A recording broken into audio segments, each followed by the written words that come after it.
Hello guys, welcome to another video in my channel. अभी हम जिस मैच के बारे में बात करने वाले हैं वो है रात को होने जाने वाला फोर्ट ट्रॉफी का मैच, जो कि होने जा रहा है सेंट्रल डिस्ट्रिक्ट्स और ऑकलैंड के बीच में। तो लंबा सीज़न का गैप रहा सुपर स्मैश के वजह से, और अभी हम फिर से वापसी कर रहे हैं। अब बीच में कुछ मैचेस हुए थे वैसे, और अभी फुल फ्लो में फोर्ट ट्रॉफी के मैचेस होंगे। लास्ट के कुछ मैचेस अभी बाकी हैं, सभी टीमों के 5-6 मैचेस करके लगभग। तो वो अभी होंगे, और ये आज से शुरुआत होने जा रहा है। ये मैच होने जा रहा है फिट्जबर्ग पार्क, पाल्मस्टन नॉर्थ में। फोर्थ चॉइस होम ग्राउंड है मेरे ख्याल से ये सेंट्रल डिस्ट्रिक्ट का। बहुत ही कम मैचेस होते हैं। अगर हम लास्ट 4 सीजनों में देखें तो 2 कंप्लीटेड मैचेस आपको मिलेंगे। काफ़ी सारे मैचेस यहाँ पर नो रिजल्ट भी रहे थे। 4 डे मैचेस का भी कोई यहाँ पर आपको निशाना नहीं देखने को मिलेगा। और T20 कभी कभार होता है सीज़न में, शायद एक मैच इस सीज़न में जैसे एक मैच हुआ था, और फॉर्चुनेटली फॉर अस इन दोनों टीमों के बीच में ही हुआ था। तो कुछ आइडिया हम वहाँ से ले सकते हैं, लेकिन ज़्यादा एक्सपेक्टेशन आप नहीं रख सकते हैं ग्राउंड के रिलेटेड अगर आप डेटा की बात कर रहे हैं तो। ठीक है, फिर भी मैं कुछ प्लेयर्स के बारे में आपको बताऊंगा जो मुझे दिखा है, जो यहाँ पर अच्छा कर रहे हैं। कुछ प्लेयर्स का ये होम ग्राउंड है, और बहुत सारे बड़े बड़े प्लेयर्स का आज के मैच में इंक्लूशन होने जा रहा है, कमबैक होने जा रहा है, आप कुछ भी कह लो, तो वो होने जा रहा है। ये दोनों ही टीमों की तरफ से लागू होता है। ऑकलैंड की तरफ से मार्टिन गप्टिल फोर्ट ट्रॉफी में फिर से खेलने वाले हैं। Mark Chapman, Glenn Phillips, George walker तो है ही, लॉकी फर्गुसन है ही। सेंट्रल डिस्ट्रिक्ट की तरफ से रॉस टेलर काफ़ी सालों के बाद फोर्ट ट्रॉफी में खेलने आने वाले हैं। विल यंग जैसे प्लेयर्स का भी, एडम मिलने भी अवेलेबल है। तो बहुत ही एक बड़े प्लेयर्स के बीच में एक बड़ा टक्कर जो है होने वाला है। बाकी हम यहाँ पे देखने वाले हैं कि हमारे पास क्या क्या रिकॉर्ड्स अवेलेबल हैं। ऑफकोर्स काफ़ी सारे बड़े प्लेयर्स का वहाँ पे नाम नहीं होगा, लेकिन ज़रूरी नहीं कि उनका नाम नहीं होगा तो आप उनको कंसिडर नहीं करेंगे। रिकॉर्ड्स कुछ भी नहीं होंगे, लेकिन नाम के बेसिस पे लोग स्मॉल लीग में लेंगे भी, और अगर हमें बहुत दिक्कत नहीं होगा तो हमें भी लेना ही पड़ेगा मजबूरन। स्मॉल लीग की बात कर रहा हूँ मैं। ठीक है, तो स्टार्ट करते हैं इस मैच की एनालिसिस। तो स्टार्ट करते हैं इस मैच की एनालिसिस। वेदर क्लियर है, यहाँ पे कोई दिक्कत वाली बात नहीं है। आखिरी 5 मैचों की अगर हम बात करेंगे तो ऑकलैंड आपको 5-0 से यहाँ पर आगे होती हुई दिख जाएगी। ठीक है, तो अभी देख लेते हैं कि कैसे कैसे मैचेस होते हैं दोनों टीमों के बीच में। अगर हम पिछले 2 सीजनों की बात करें तो टोटल एक ही मैच आपको मिलेगा जिसका रिजल्ट आया था। 2 मैच के रिजल्ट्स नहीं आए थे, और वो मैच सेंट्रल डिस्ट्रिक्ट हारी थी। ठीक है, आगे बातें करेंगे ग्राउंड के बारे में जो भी है। अच्छा, तो स्टार्ट करते हैं। ये मैच है 2018 से हम स्टार्ट कर रहे हैं। ये हुआ था लिंकन में, जो कि न्यूट्रल वेन्यू था। सेंट्रल डिस्ट्रिक्ट ने बनाया था 226 रन। बहुत बड़ा टोटल नहीं है, लो स्कोरिंग ही आप कह सकते हैं। Tom Bruce, Josh Clarkson current squad members में से। बाकी बेन लिस्टर जिन्होंने यहाँ पर 3 विकेट निकाला हुआ था। बाकी कोई भी करंट स्क्वाड में अवेलेबल नहीं है। ऑकलैंड ने चेस कर लिया, इजीली तो नहीं कहूँगा, लेकिन चलो चेस हो गया। लीड करने वाले प्लेयरों में से आपको बेन हॉर्न दिख जाते हैं। बाकी सिन सोलिया भी अवेलेबल हैं, बेगिन और मैककोन अवेलेबल नहीं है। तो एक लो स्कोरिंग एनकाउंटर रहा, जहाँ पर काफ़ी हद तक बॉलर्स ने डोमिनेट करा था। एक ही सेंचुरियन थे क्लार्कसन, बाकी बॉलर्स का ही यहाँ पर दामाडोल था। अगला मैच ये हुआ था ऑकलैंड में। ऑकलैंड ने यहाँ पर बनाया था 271। ठीक ठाक सा स्कोर है, हाई स्कोर भी नहीं, लो स्कोर भी नहीं। ऑल विकेट डाउन हुआ था यहाँ पर। बैटिंग फर्स्ट करने वाली टीम फिर से अपने 10 विकेट्स खोई है। सिन सोलिया वापस से आ रहे हैं, और जनरली ऑकलैंड के ग्राउंड पे आपको इनका नाम कई बार दिख भी जाता है। रॉबर्ट ओडोनेल, ये जितने भी ओडोनेल आप देख रहे होंगे, ये रॉबर्ट ओडोनेल के ही नाम होंगे। विल ओडोनेल बस लास्ट सीजन में ही खेले हैं, मतलब ज़्यादा मैचेस। सेथ रन्स, बाकी ब्लेयर टिकनर ये करंट स्कोर में अवेलेबल है। बाकी लुटिक, अजाज पटेल अवेलेबल नहीं है। सेंट्रल की बैटिंग वापस से अच्छी नहीं रही, सिर्फ 40 ओवर ही वो बैटिंग कर पाए। 171 रन उन्होंने बनाया। वापस से क्लार्कसन, ब्रूस, ये दोनों आपको वापस से दिख रहे हैं, साथ में क्लेवर, लॉकी फर्गुसन जिन्होंने ऑकलैंड के ग्राउंड पर जो अच्छा करते भी हैं, 5 विकेट उन्होंने निकाला था। बाकी सोलिया बॉलिंग से भी कंट्रीब्यूट कर रहे हैं। अगला मैच ये हुआ था न्यू प्लाईमाउथ में। न्यू प्लाईमाउथ मतलब रन ज़्यादा होता है, ये तो आपको पता चल ही गया होगा अब तक। तो यहाँ पर ऊपर 2 मैचेस से ज़्यादा रन बने, लेकिन इतना भी ज़्यादा नहीं। 300 तक तो अभी तक यहीं पहुँचा है मामला। फिर भी चलो ठीक है, रन बना है 282। सेंट्रल डिस्ट्रिक्ट ने थोड़ा यहाँ पर इंप्रूवमेंट करा है बैटिंग से, 8 विकेट लेकिन यहाँ पर भी गिरे थे। क्लार्कसन वापस से आ रहे हैं बैटिंग फर्स्ट होते ही। बाकी वर्कर जो अपने पुराने टीम के अगेंस्ट में खेलने आने वाले हैं, आप देख सकते हैं ये चीज़। और आगे इनके बारे में कुछ और भी बातें हम बताएंगे ग्राउंड से रिलेटेड। बाकी बेन लिस्टर वापस से, यहाँ पर भी जो सेंट्रल डिस्ट्रिक्ट ने पहले बैटिंग करी थी, तो आपको बेन लिस्टर का नाम दिखा था। 3 विकेट यहाँ पर उन्होंने निकाले थे, 2 विकेट यहाँ पर उनके खाते में रहे हैं। बाकी भी दिलपोर्ट, फर्न्स, जेमियसन जो कोई भी अवेलेबल नहीं है। ऑकलैंड ने यहाँ पर वापस से चेस कर लिया, फिर से रॉबर्ट ओडोनेल और बेन हॉर्न। तो चेजिंग में जो 2 बार ऑकलैंड ने चेस करा है, दोनों ही बार आपको दोनों ही बार नहीं, एक बार एक ही प्लेयर का जो नाम है वो हॉर्न जो रिपीट हो रहे हैं यहाँ पे। और ऊपर से हमने क्लार्कसन को रिपीट होते हुए देखा है, लिस्टर को रिपीट होते देखा है। बाकी रान्स यहाँ पर बॉलिंग से वापस से उनका नाम आया है। पिछले सीजन का जो मैच हुआ था अगर हम उसको देख लें तो लगातार तीसरा मैच और ऑकलैंड फिर से यहाँ पर जीत रही है। वो तो आपको सब पता चली गया होगा, ऊपर मैंने दिखाया था 5 मैच तो लगातार जीते हैं। चौथा मैच और ये है पिछले सीज़न का मैच, ठीक है। पहला मैच जो हुआ था, दोनों ही मैच लगातार 2 मैच डेज में हुए थे और ऑकलैंड के घर पे ही हुआ था वो मैचेस। अच्छा, सेंट्रल ने पहले बैटिंग करी और इस बार भी उनका बैटिंग कंपैरेटिवली बेटर रहा पहले 2 मैचेस से। फिर से वार्कर आपको दिख जाते हैं, ब्रूस दिख जाते हैं, क्लेवर दिख जाते हैं, क्लार्कसन दिख जाते हैं। तो क्लार्कसन, ब्रूस, ये 2 नाम कई बार आया है और क्लेवर का भी यहाँ पर ऐड हुआ है। बाकी वार्कर तो अपनी दूसरी टीम की ओर खेलते हैं। बॉलिंग में फिर से लिस्टर, बॉलिंग फर्स्ट होते ही लिस्टर का नाम आ रहा है, कम से कम 2 विकेट। बाकी दिलपोर्ट, हैरिसन, सोमरवाइल, ये सोमरवाइल खाली अवेलेबल है, बाकी दिलपोर्ट और हैरिसन अवेलेबल नहीं है। ऑकलैंड ने उसको भी चेस कर लिया, वापस से सिनसोलिया जो जनरली ऑकलैंड के ग्राउंड पे अच्छा करते हैं, आप यहाँ पर भी देख भी सकते हैं। और इस फिक्चर में भी इनका कई बार नाम आ चुका है।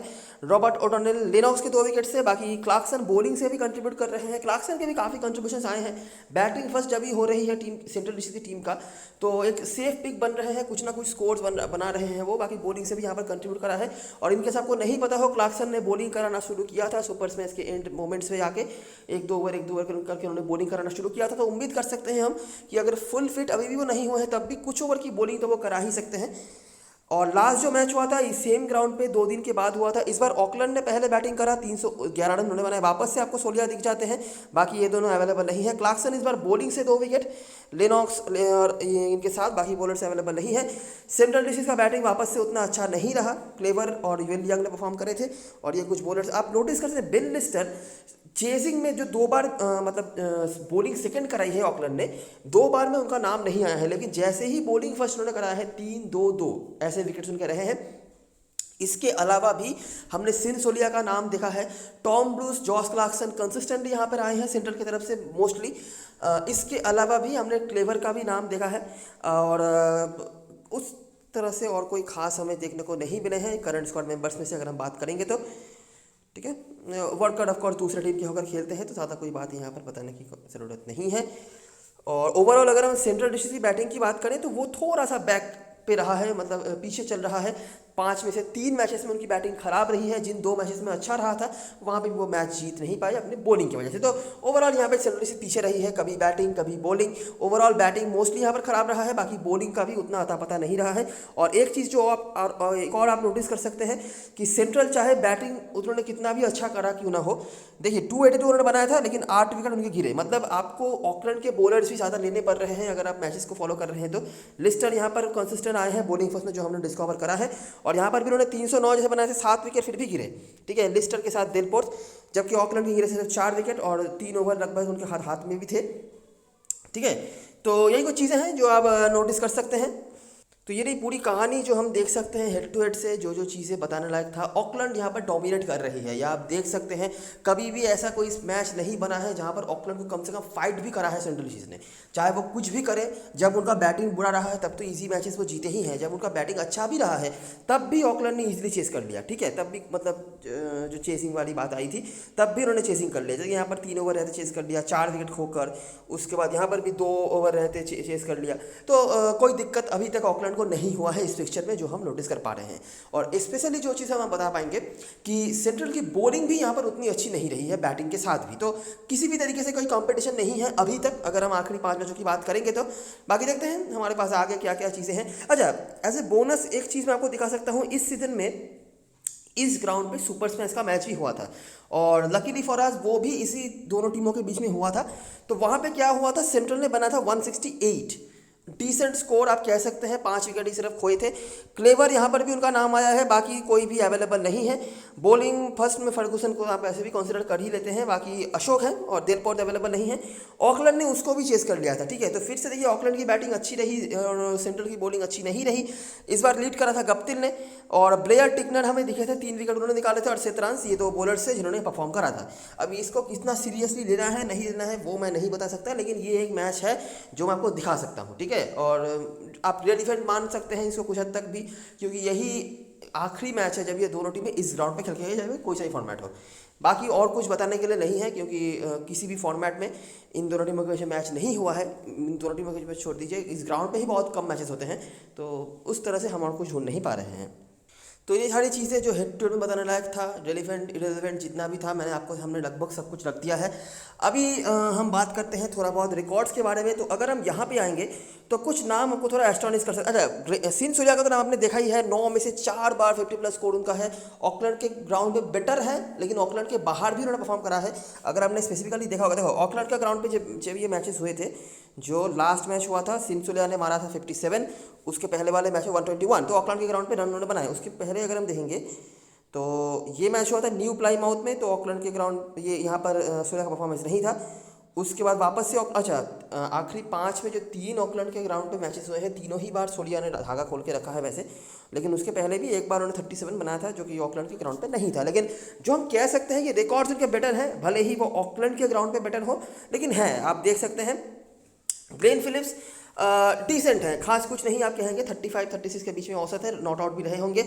बेन हॉर्न एक नाम आ रहे हैं, ऑफकोर्स ये नॉट आउट रहे होंगे, लेकिन 5 बार इनको बैटिंग मिली है और 2 बार उनमें से उन्होंने 50+ स्कोर भी करा कर रखा है। तो ये एक चीज़ है। और बेन हॉर्न बेसिकली चेजिंग में उनका ज़्यादा नाम आया है, अंडर प्रेशर बेटर करने वाले प्लेयरों में से ये हैं। तो अगर ऑकलैंड चेज कर रही है, आप एक बार के लिए कंसिडर करना चाहो तो कर सकते हो, ठीक है।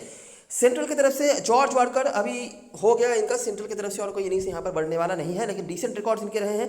टॉम ब्रूस 99 का औसत चल रहा है इनका, 7 में से 4 बार 50+ स्कोर, और लास्ट जो हेड टू हेड हुआ था 90 नॉट आउट जो उन्होंने बनाया था, लास्ट नहीं सेकेंड लास्ट मेरे ख्याल से 96 नॉट आउट, तो वो उनका हाईएस्ट स्कोर है। बाकी 99 का औसत चल रहा है। नॉट आउट भले ही रहे होंगे, लेकिन नंबर 4-5 तक बैटिंग आ जाते हैं, आउट होने के काफ़ी स्कोप्स रहते हैं, उसके बाद भी 99 का औसत है, तो डिसेंट है। विल यंग जो कि कम बैक कर रहे हैं, 6 में से उन्होंने 2 बस 100 मार के रखे हैं। 50+ कोई स्कोर, 50+ जब भी वो गए हैं वो उन्होंने 100 में तब्दील करा है, 106 नॉट आउट और जॉस क्लार्कसन। तो ये 3 जो करंट स्कोर में आपको दिख रहे हैं, और यहाँ से सिन सूर्या और बेन हॉर्न, तो काफ़ी बड़े बड़े फिगर्स हैं बैटिंग से, आप जैसे कि देख सकते हैं। भले ही सेंट्रल की बैटिंग एज ए टीम उतनी अच्छी नहीं रही हो, लेकिन परफॉर्मर्स काफ़ी सारे हैं। क्लार्कसन और ब्रूस का तो हमने फिर भी देखा है। विल यंग लास्ट कुछ मैचेस में उतना खेले नहीं है, हो सकता है पहले मैचेस में वो खेले होंगे, वहाँ पर उनके रिकॉर्ड्स भी रहे होंगे। बॉलिंग पे लॉकी फर्गूसन, बेन लिस्टर आपने देखा है। बेन लिस्टर जो 6 विकेट्स हैं, उनमें से मोस्ट विकेट्स ही उन्होंने चेजिंग में निकाले, बॉलिंग फर्स्ट में निकाले हैं। बॉलिंग सेकंड में उतना खास उनका इस फिक्चर में रहा नहीं, बाकी लॉकी फर्गूसन तो रहते ही हैं।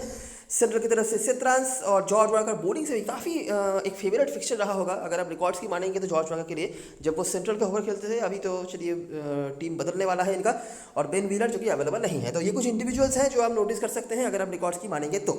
ग्राउंड में कोई रिकॉर्ड नहीं है, ठीक है।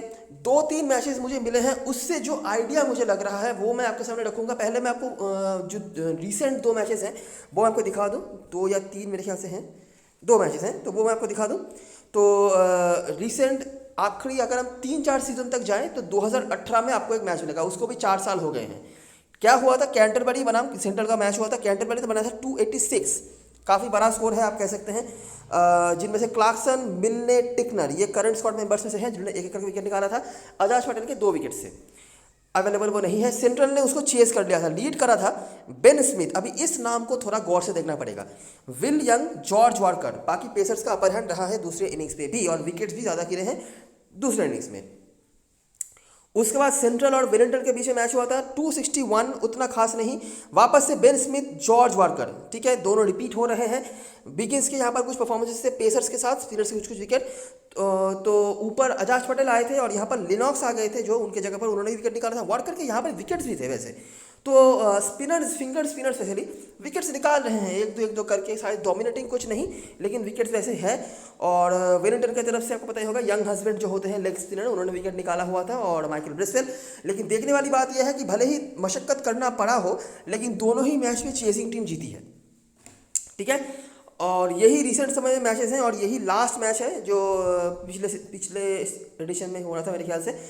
तो मोर देन एवरेज टोटल दोनों मैच में बने हैं, और चेस भी हुआ है। तो चेसिंग टीम यहाँ पर बेटर कर रही है, जैसे कि आप देख सकते हैं। और फिंगर स्पिनर अगर आपके पास है तो आप कंसिडर कर सकते हैं, नहीं भी करोगे दिक्कत वाली बात नहीं नजर आई है। और एक और मैच हमें मिला था, वो थोड़ा और पुराना होगा, या फिर इस बीच में एक मैच हुआ था जो कि एक इनिंग्स कंप्लीट हुआ था, ठीक है। सेंट्रल का इनिंग्स कंप्लीट हुआ था, सामने नॉर्थन डिस्ट्रिक्ट की टीम थी मेरे ख्याल से, उनका इनिंग्स कंप्लीट नहीं हो पाया था, बारिश के चलते दूसरे से मैच नहीं हो पाया था। तो क्या हुआ था वहाँ पे, सेंट्रल ने बैट फर्स्ट करके 300 के पार स्कोर पहुँचाया था, ठीक है। चेजिंग में 1-2 ओवर का ही मैच हुआ था, तो वो कुछ हम बता नहीं सकते। वहाँ पे भी हमें सेम परफॉर्मर देखने को मिले थे, जॉर्ज वार्कर और बेन स्मिथ। तो जॉर्ज वार्कर को हेड टू हेड फिक्सचर की तरह ये ग्राउंड भी बहुत पसंद है, जो हमें समझ में आ रहा है। और उस मैच में उन्होंने 100 भी मारा हुआ था, जैसा कि 100 मारा था बेन स्मिथ ने। तो ये दो नाम आपको हिस्ट्री में बहुत बार मिल जाते हैं ग्राउंड में, ठीक है। इसके अलावा विल यंग ने जो खेला है मैच, विल यंग देखिए डोमेस्टिक में बहुत बड़े प्लेयर हैं, वो ज़्यादा डोमेस्टिक मैचेस खेलते नहीं हैं, लेकिन one of the most consistent और one of the my favourites player में से हैं। उनके रिकॉर्ड भी डिसेंट है, और एक ही मैच उन्होंने खेला था 50+ स्कोर बना के रखा हुआ था, बाकी खास कुछ किसी का रिकॉर्ड नहीं है, ठीक है। इतना मैं आपको बता सकता हूँ। 3 इनिंग्स की बैटिंग और 2 इनिंग्स की बॉलिंग आखिरी 4 सीजन में यही मिला है सेंट्रल की टीम को, और वहाँ से ये कुछ नाम आपके सामने आ रहे हैं। बाकी अगर मैं रनों की बात करूँ, लग तो रहा है कि यहाँ पे रन्स बनाए जा सकते हैं। अगर आपके पास अच्छा खासा बैटिंग लाइनअप है तो यहाँ पे आप अच्छा खासा रन बनाने की उम्मीद रख सकते हैं। स्पेशली आपके लिए जो टॉप 3-4 बैट्समैन होंगे, उनसे आप बड़े इनिंग्स की उम्मीद यहाँ पे रख सकते हो। आपने देखा 280+ का स्कोर भी चेज हुआ है, 260+ का स्कोर भी चेज हुआ है, भले ही कुछ भी हो जाए, मशक्कत करना पड़े, कुछ भी हो, लेकिन चेज हुआ है। और चेसिंग टीम यहाँ पर प्रायोरिटी रख भी रही है, जो हम देख पा रहे हैं। जो 2 कॉम्पिटेंट मैचेस हुए हैं आखिरी 4 सीजनों में, उसके हिसाब से बाकी ज़्यादा पुराना जाने कोई फायदा नहीं है, ज़्यादा कोई इंडिविजुअल भी नहीं मिलेंगे, और साल के साथ साथ, समय के साथ साथ प्लेयर्स बदलते भी रहते हैं, तो वो सब देख के फायदा नहीं है। लेकिन जो है वो है ये, ठीक है। और अभी जो दोनों टीमों का बैटिंग लाइनअप है ना, स्पेशली बैटिंग में कहूँगा, बॉलिंग में भी इंक्लूशंस हुए हैं, लेकिन स्पेशली जो बैटिंग है दोनों टीमों का, ये चीज़ अगर मैं आपको नहीं भी बताता तब भी शायद आप यही एक्सपेक्टेशन रखते कि आज कल का मैच जो होने वाला है, या रात का मैच, जो भी आप कह लो, एक हाई स्कोरिंग मैच हो सकता है। सही है, चलो प्लेइंग इलेवन की बात करते हैं। ग्राउंड से देखो ज़्यादा कुछ नहीं है, जितना था मैंने आपके सामने रख दिया है। अब इसको किस तरह से इस्तेमाल करना है ना करना है, ये अभी आपके ऊपर है। अभी हम बात करेंगे प्लेइंग इलेवन के बारे में, और जो चेंजेस हैं लास्ट जो मैच हुआ था ऑकलैंड का, वहाँ से वो है ये कि मार्टिन गप्टिल अभी ओपनिंग पे वापस आने वाले हैं। कोल ब्रिग्स काफ़ी अनस्टेबल भी नजर आ रहे थे, तो वो अभी टॉप 4 या फिर टॉप 5 जो बैट्समैन हैं ऑकलैंड की तरफ से बहुत ही स्ट्रांग नजर आ रहे हैं, ठीक है। इनमें से अगर कम से कम 2-3 विकेट जल्दी नहीं निकाल पाती है सेंट्रल की टीम, तो दिक्कत उनके लिए बढ़ने वाला है, और इनमें से सभी के पास एबिलिटी है कि अपने दिन पे मैच में बदल दें, ठीक है। अच्छा, इसके पहले आगे बढ़ जाऊँ, मैं आपको थोड़ा आइडिया देता हूँ कि अभी तक इन दोनों टीमों के साथ क्या हुआ है। दोनों ही टीमों ने अपने लास्ट मैचेस जो है नॉर्थर्न डिस्ट्रिक्ट के साथ खेले हैं। ऑकलैंड ने 2 मैचेस खेले थे अपने घर पे मेरे ख्याल से, उनमें से एक मैच में तो उनका बैटिंग बहुत अच्छा हुआ था, जिसको लीड करा था जॉर्ज वाकर, रॉबर्ट ओडोनेल ने, और बॉलिंग है लॉकी फर्गुसन ने। और उसके पहले वाला जो मैच था वहाँ पर उनकी बैटिंग भी अच्छी नहीं हुई थी, बॉलिंग भी अच्छी नहीं हुई थी, तो बिल्कुल ट्रांजिशनल चेंज दोनों मैचेस में हमें देखने को मिला था। लेकिन जो भी हो, जीत के साथ आ रही है ऑकलैंड की टीम। और सेंट्रल की अगर बात कर ली जाए तो उन्होंने भी नॉर्दर्न को हराया था, बॉलिंग डोमिनेशन करके अपने उन्होंने नॉर्दर्न को पहले बैटिंग करवाया था, जहां पर सेतरांस ने 4 विकेट, ब्लेयर टिकनर, अजय छोटा विकेट्स निकाले थे, और चेजिंग में बेन स्मिथ, श्मुलियान और क्लार्कसन ने मिलकर मैच जो है जितवा दिया था सेंट्रल की टीम को, ठीक है। तो दोनों ही टीमों के पास मोमेंटम है। एक टीम हाई स्कोरिंग मैच को जीत के आ रही है, और दूसरी टीम लो स्कोरिंग मैच में जीत करके आ रही है, और दोनों ही सेम ओवर को हरा के आ रही है। अच्छा, तो अभी मार्टिन गप्टिल आ गए हैं, तो टॉप ऑर्डर और भी स्टेबल होगा, इतना तो आप कह सकते हैं, कम से कम नाम के बेसिस पे तो स्टेबल होगा ही। बाकी देखिए रिकॉर्ड्स किसी के पास नहीं है, जॉर्ज वाकर, लेकिन हम प्रायोरिटी दे सकते हैं। बाकी मैं किसी के बारे में कुछ खास कह नहीं सकता। रॉबर्ट ओडोनेल ने लास्ट कुछ मैचेस में फॉर्म पे आने का पूरा हिट दे के रखा है, सुपर स्मैश में भी लास्ट मेरे ख्याल से 2-3 मैचेस में कंसिस्टेंट रन बनाए हैं, तो ऑन फायर प्लेयर है। बाकी को कितना बैटिंग मिलेगा वो अलग बात है, लेकिन क्योंकि टॉप 4 इनके लिए काफ़ी स्ट्रॉन्ग है, तो इसीलिए, नहीं तो फॉर्म पे ये दिख रहे हैं, ठीक है। अगर टीम बैटिंग फर्स्ट कर रही है, अगर आप टॉप 4 में से कम एक प्लेयर को भी छोड़ने का रिस्क ले रहे हो, तो आप रॉबर्ट ओडोनेल को ट्राई कर सकते हो, सही है। बाकी देखिए इनमें से किसी के पास कोई रिकॉर्ड्स वगैरह नहीं है, या आप अगर चाहो तो परसेंटेज देख के रख सकते हो, लेकिन ज़्यादा प्लेयर्स रखने से कुछ इंपॉर्टेंट प्लेयर्स छूट ना जाए, बस ये देखना है। मैं इन तीनों के बारे में कुछ बता नहीं सकता हूँ, क्लियर सी बात है। ग्लेन फिलिप्स को मैं जनरली ऑकलैंड के ग्राउंड पर इनका बेटर परफॉर्मेंस रहता है, और इस फॉर्मेट के लिए मैं जनरली ग्लेन फिलिप्स को उतना प्रायोरिटी देता भी नहीं। T20 में अलग बात है, वो मैच विनर है, लेकिन इस फॉर्मेट में अरसे में शायद एक आध मैच आएगा जहां पर ग्लेन फिलिप्स कुछ करेंगे। बाकी बड़े प्लेयर हैं, इंप्रूवमेंट आ सकता है उनके पास, अभी न्यूजीलैंड के नेशनल टीम में घूम रहे हैं वो, तो इसीलिए। बाकी हिस्ट्री इनका बहुत अच्छा नहीं है अगर हम लॉन्गर फॉर्मेट की मैचेस की बात करें। मार्क चैपमैन बेटर ऑप्शन है, लेकिन इनका भी थोड़ा इनकंसिस्टेंट चल रहा है, कब चलेंगे कब नहीं चलेंगे बताना मुश्किल है। जिस दिन चल रहे हैं बहुत लंबा खींच रहे हैं, और जिस दिन नहीं तो नहीं। बेन हॉर्न बेटर कर रहे हैं, स्पेशली चेजिंग में इनके रिकॉर्ड्स अच्छे रहे हैं, लेकिन मुझे लगता नहीं कि आप स्मॉल लीग में को ले पाएंगे। बिल लिस्टर बॉलिंग फर्स्ट में ऑफकोर्स प्रायोरिटी रख रहे हैं। लॉकी फर्गुसन आप ऐसे भी रखोगे बॉलिंग फर्स्ट हो या सेकंड, लेकिन बॉलिंग फर्स्ट बेटर आप रख सकते हैं। जनरली ऑकलैंड का ही जो ग्राउंड था, ईडन पार्क जो मेन वाला ग्राउंड था, वहाँ पर लॉकी फर्गूसन अनटचेबल होते हैं, चाहे वो कोई सा भी इनिंग्स हो जाए। लेकिन बाकी बॉलिंग फर्स्ट में ही आप इनको प्रायोरिटी दे सकते हो। और वैसे भी आप देख ही सकते हैं कि इस राउंड में भी चेजिंग टीम को प्रायोरिटी मिल रहा है, तो वहाँ पे आप थोड़ा बहुत चांस अगर लेना चाहते हो ले सकते हो। बाकी सोमरवाइल अशोक मेरी टीम में नहीं होंगे, ये मैं पहले बता रहा हूँ। सोमरवाइल अगर ऑकलैंड का ग्राउंड होता तो मैं शायद मैनेज कर भी लेता, लेकिन यहाँ पे मैनेज करना मुश्किल है। उसके जगह पे मैं कोशिश करूँगा कि सोलिया को कैसे भी करके मैनेज करने की मैं पूरी कोशिश करूँगा यहाँ पे, क्योंकि ये 5th बॉलर है टीम के और इनके बैटिंग में भी रिकॉर्ड डिसेंट है। अगर बैटिंग फर्स्ट कर रही है टीम, इनके पास बैटिंग आ गया तो आप उम्मीद कर सकते हैं कि बैटिंग से बहुत कंट्रीब्यूट कर देंगे। हालांकि बेस्ट परफॉर्मेंस इनका ऑकलैंड के ग्राउंड पे आया है, लेकिन ज़रूरी नहीं कि ऑकलैंड के बाहर वो परफॉर्म नहीं करे हैं, थोड़ा बहुत वहाँ पर भी है। और क्योंकि 5th बॉलर यही है तो बॉलिंग से भी आप थोड़ा बहुत उम्मीद इनसे रख सकते हैं। तो हमारी टीम में जो प्लेयर ज़रूर से होंगे, जॉर्ज वाकर, रॉबर्ट ओडोनेल, सिन सोलिया मोस्टली, बेन लिस्टर और लॉकी फर्गूसन में से कोई एक, टॉस के ऊपर डिपेंड करके ये 4 होंगे। इसके साथ आपको Martin Guptill, Glenn Phillips, Mark Chapman, इन तीनों में से मिनिमम 2 को तो लेकर चलना है। अभी कैसे लेकर चलेंगे वो हम टीम बनाने के टाइम पे देखते हैं। अभी बात करते हैं सेंट्रल की तरफ से जिन प्लेयर्स का रिकॉर्ड्स है, जिन प्लेयर्स के पास मोमेंटम है, अगर हम उनके बारे में बात करते हैं, बहुत ज़्यादा रिकॉर्ड्स नहीं है, ठीक है, लेकिन जिनके रिकॉर्ड्स हैं उनकी अगर हम बात करें, डेन क्लीवर सुपर स्मैश में तो कमाल का फॉर्म उन्होंने दिखाया था। अभी देखिए ये फॉर्मेट अलग है, ठीक है, यहाँ पर अगर वो 30-40 रन भी बनाते हैं, ज़रूरी नहीं कि उसके बाद भी उनका नंबर आए ड्रीम टीम में, नहीं भी आ सकता है। एक तो आप देख सकते हैं काफ़ी बड़े बड़े बैट्समैन हैं, हाई स्कोरिंग मैच हो सकता है, वहाँ पर 30-40 रन मैटर करेगा नहीं। कीपर सेक्शन में होंगे, आपके पास जो ऑप्शंस होंगे कीपर सेक्शन में, उनमें से अगर आपके पास कोई ज़्यादा बेटर ऑप्शन नहीं दिख रहा है तो आप ले सकते हैं, लेकिन तो खास कुछ प्रायोरिटी वगैरह नहीं है, ले सकते हैं हम, दिक्कत वाली बात नहीं है। फॉर्म पर दिखे हैं सुपर स्मैश में, कीपिंग के भी पॉइंट्स जो काफ़ी ज़्यादा देते हैं, तो आप ले सकते हैं, लेकिन उतना ज़्यादा प्रायोरिटी वाला कुछ नहीं है जितना ज़्यादा हम प्रायोरिटी उनको सुपर स्मैश में दे रहे थे। बेन स्मिथ, विल यंग मेरी टीम में होंगे, ठीक है। बेन स्मिथ के रिकॉर्ड्स बहुत ही बढ़िया है ग्राउंड पे, लास्ट कुछ मैचेस में इन्होंने भी रन बनाए हैं, इंक्लूडिंग सुपर स्मैश।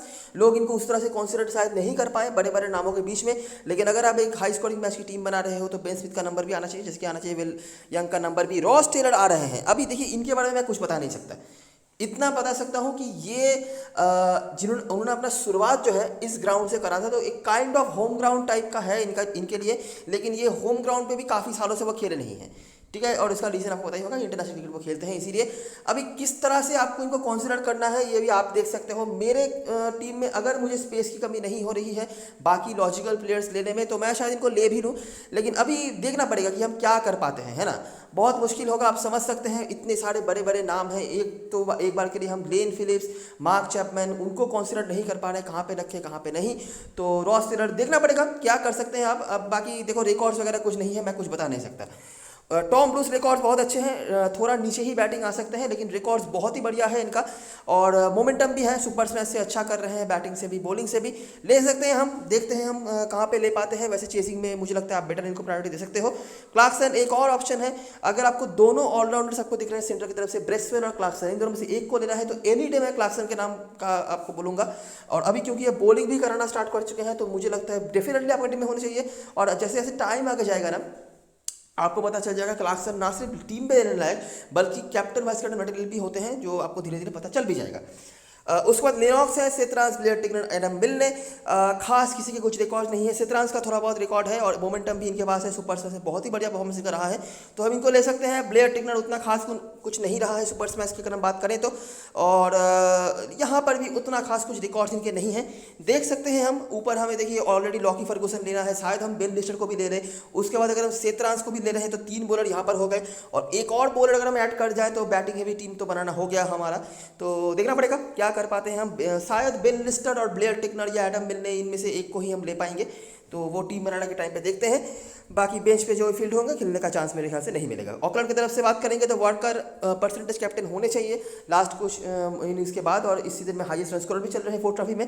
नहीं तो मुझे लगता नहीं कोई कैप्टन बनाएगा इनको, क्योंकि काफ़ी बड़े बड़े नामों का इंक्लूजन होने जा रहा है, तो उनको तरफ लोग जाएंगे ज़्यादा, और काफ़ी लोग सेफ जाना पसंद करते हैं, तो ऑलराउंडर जैसे कि ब्रेसवेल हो गए या फिर ब्रेसवेल ही समझ लो, तो उनको भी लोग कैप्टन बना सकते हैं। बाकी कप्तान हैं चैपमैन, फिलिप्स, उसके बाद रिस्की में फर्ग्यूसन का नंबर आता है, रॉबर्ट ओडोनेल का नंबर आता है, बेन हॉर्न का नंबर आता है, इनको आप देख सकते हैं।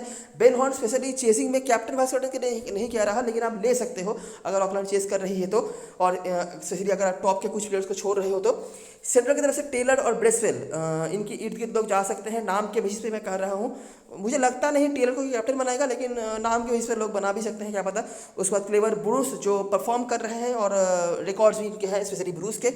उसके बाद क्लार्कसन, विल यंग जैसे प्लेयर्स होंगे, नाम के बीच में विल यंग कहीं खो जा सकते हैं, मुझे ऐसा लग रहा है। बेन स्मिथ का भी जो मैंने आपको जिक्र करा, टीम में रख लो, कैप्टन भास्करन मत बनाओ, क्योंकि एक तो रिस्की प्लेयर होंगे। मुझे लगता नहीं कि 95% आपके ओपोनेंट्स ऐसे होंगे या कोई भी स्मॉल लीग में ऐसा होगा जो बेन स्मिथ को टीम में लेगा। उसके बाद कैप्टन भास्करन बनाने की अगर आप सोच रहे हो तो और भी वो खतरा हो सकता है।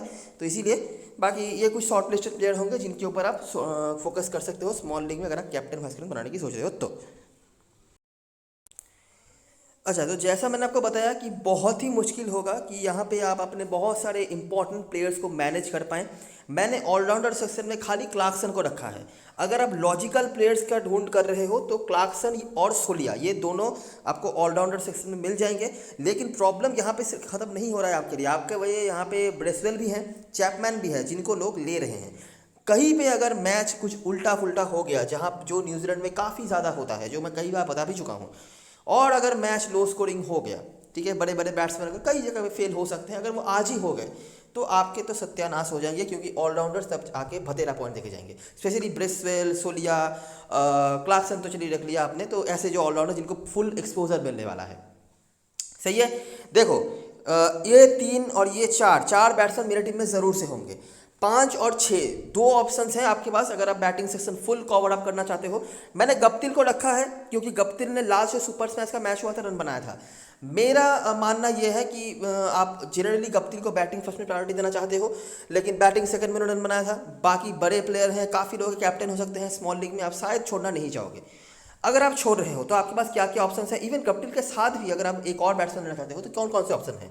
रॉस टेलर है, रॉबर्ट ओडोनेल है, ये 2 और ऑप्शन आपके पास बच गए हैं, और मार्टिन गप्टिल। तो चलो इन तीनों में से अगर आप मैक्सिमम जो है स्पेस उनको फुल करना चाहते हो तो आपको 2 को लेकर चलना है, और अगर किसी और जगह पे आपको कोई और प्लेयर्स को लेना है तो आप 1 को ही ले पाओगे। तो ये सिलेक्शन आपको करना है। मैंने मार्टिन गप्टिल को लिया था। अभी तो सिर्फ आपके लिए प्रॉब्लम शुरू ही हुआ है, क्योंकि कीपर सेक्शन में आप नोटिस करोगे डेन फिलिप्स हैं, डेन क्लीवर हैं और बेन हॉर्न है। चलो बेन हॉर्न की बात मैं छोड़ देता हूँ, बेन हॉर्न आप स्मॉल लीग में कतई नहीं ले पा रहे हो। बाकी जो ऑप्शंस हैं ग्लेन फिलिप्स और डेन क्लीवर, अगर आप मुझसे पूछेंगे तो मैं डेन क्लीवर का नाम बताऊंगा। बेटर ऑप्शन ये मुझे नजर आते हैं इस फॉर्मेट में, बेटर उन्होंने करा भी है, कीपिंग भी यही करेंगे, ठीक है। ग्लेन फिलिप्स अगर वो बैटिंग से फेल हो जाते हैं, बॉलिंग कर सकते हैं, लेकिन उतना ज़्यादा स्पिनर्स का यहाँ पर हमने कुछ देखा नहीं है, उतना ज़्यादा नहीं, पेसर से जनरली डोमिनेट कर रहे हैं। तो इसीलिए अगर मुझे दोनों में से एक को लेना पड़े तो मैं ग्लेन फिलिप्स की जगह पे डेन क्लीवर लूंगा।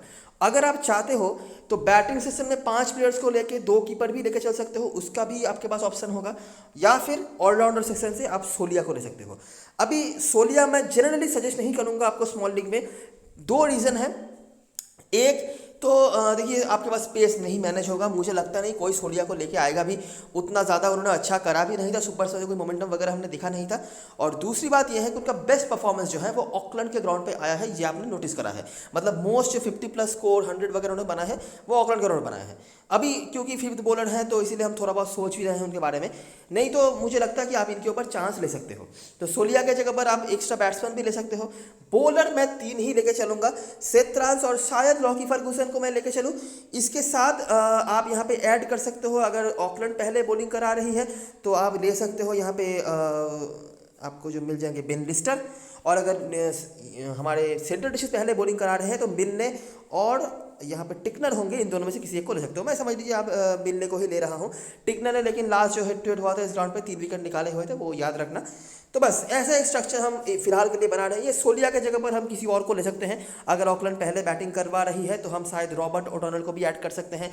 फॉर्म, मोमेंटम, रिकॉर्ड सब कुछ इनके सपोर्ट में है, ठीक है, और ये फॉर्मेट उनके लिए सूटेबल भी होता है जनरली। तो इसीलिए कैप्टन भास्करन चॉइस की बात करते हैं, जो यहाँ पे सबसे बड़ा आपके लिए ट्रबलसम होने वाला है। ऑलरेडी आप देख सकते हो, अगर आप लॉजिकली जाते हो तो बैट्समैन आपके लिए कैप्टन भास्करन चॉइस होने चाहिए, जो सबसे मुश्किल भी होता है, ठीक है। ऑफ कोर्स देखिए अगर मैच कुछ उलटफेर हो गया तो बॉलर्स भी हो सकते हैं, ऑलराउंडर्स भी हो सकते हैं, लेकिन अगर आप लॉजिकली जा रहे हो तो बैट्समैन होने चाहिए। और मेरे ख्याल से जॉर्ज वागर आपके लिए बेस्ट ऑप्शन होने चाहिए। काफ़ी सारे रीज़न हैं, इस ग्राउंड पे इनके रिकॉर्ड्स अच्छे हैं, इस फिक्चर में उन्होंने बना के रखा हुआ है। अपने पुराने टीम के अगर इसमें खेलने आने वाले हैं तो अपने पुराने बॉलर्स को और इस ग्राउंड के बारे में तो उनको आइडिया है ही, तो और मोमेंटम भी है, फॉर्म पर भी अच्छा चल रहे हैं। तो इतने सारे रीज़न हैं जॉर्ज वागर का, तो इसीलिए हम इनको कंसिडर कर सकते हैं। वाइस कैप्टनसी के लिए आप टॉम ब्रूस के साथ जा सकते हो, ठीक है। क्लार्कसन के पास भी एक अच्छा आप कंसिडर कर सकते हो अगर ये बॉलिंग कराने लग जाए हैं, क्योंकि अभी स्पेशली, और उम्मीद करता हूं मैं मिनिमम 5 ओवर का बॉलिंग इनका आएगा। इससे ज़्यादा या कम वो तो समय बताएगा, लेकिन मिनिमम 5 ओवर ऑन एवरेज मुझे लगता है इनका बॉलिंग आपको देखने को मिल जाएगा। विल यंग बहुत ही बढ़िया ऑप्शन है, लोग उतना शायद इनको कंसिडर नहीं कर पाए बड़े बड़े नामों के बीच में, लेकिन मतलब इस डोमेस्टिक सर्किट में बहुत बड़े प्लेयर हैं विल यंग। और बेन स्मिथ एक ऑप्शन है, लेकिन मैं कहूँगा स्मॉल लीग में बस लेके चलो, बड़ी लीग खेल रहे हो ना, इनको एक बार के लिए कंसिडर करना। इनके रिकॉर्ड्स बहुत ही बढ़िया है इस ग्राउंड पे, और सबसे बड़ी बात इनके पास मोमेंटम है। लास्ट कुछ मैचेस में लगातार रन बना के आ रहे हैं, लोग उनको उतना कंसिडर नहीं कर पा रहे हैं बड़े बड़े नामों के बीच में, लेकिन ये भी एक बहुत ही अच्छी ऑप्शन है। ठीक है, तो ये कुछ आप कर सकते हो। चिरण अली बैटिंग है भी टीम बनाने का मैं सजेशन दूंगा। बाकी देखो, अगर आप कुछ और करना चाहते हो तो वो भी नहीं होगा सही, ये कोई बड़ी बात, ये कोई बात नहीं है। हो सकता है, न्यूजीलैंड है, यहाँ पे कुछ भी हो सकता है, लेकिन अगर आप लॉजिकली जाना चाहते हो तो इस तरह का स्ट्रक्चर आप बना सकते हो, और इस तरह के कैप्टन भास्कर ऑप्शन के साथ आप जा सकते हो। बाकी वीडियो अगर पसंद आया हो तो वीडियो को लाइक कर देना, सब्सक्राइब करना चैनल को, टेलीग्राम चैनल पर जरूर ज्वाइन हो जाना, क्योंकि लास्ट वन पे सारी अपडेट्स वगैरह आपको वही भी मिलने वाली है। तब तक के लिए best luck for this match and row my fun now.